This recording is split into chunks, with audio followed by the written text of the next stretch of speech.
Коалицијата Твоја Македонија, предводена од ВМРО ДПМН, е посилна за уште еден пратеник. Сега има 59 народни избраници. Потпишан е договор за коалиција меѓу најголемата политичка сила во државата и Демократската партија на турците, која во законодавниот дом има еден представник. Претседателот на ВМРО ДПМН и премиер на Македонија Христијан Мицкоски порача дека со ова е направен уште еден значаен чекор во насока на зацврстување на парламентарното мнозинство и обезбедување политичка стабилност, што е неопходен предуслов за продолжување на реформите и проектите. Според него, ваквите партнерства градат силна држава, каде политиката не создава нови поделби. Демократската партија на турците на Македонија од денеска е составен дел на коалицијата, како дел од внатрешната коалиција, која што ја предводи ВМРО ДПМН во рамките на Македонското собрание.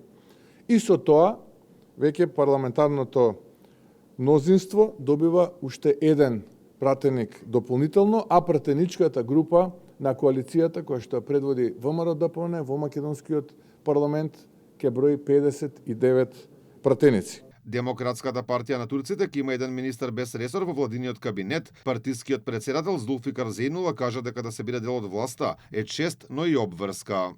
Наш приоритет ќе биде учество во развојот на државата, унапредувањето на правата на турската заедница и нејзината институционална застапеност и зачувањето на јазичен, културен и национален идентитет. Ова е почеток на нашето институционално представување и на едно долгорочно партнерство. Пратеник на новиот коалицијски партнер во власта е поранешниот прв човек на таа партија, Бејџан Илјас. До пред една година тој беше дел од Европскиот фронт, кога решија да ја напуштат коалицијата предводена од ДУИ.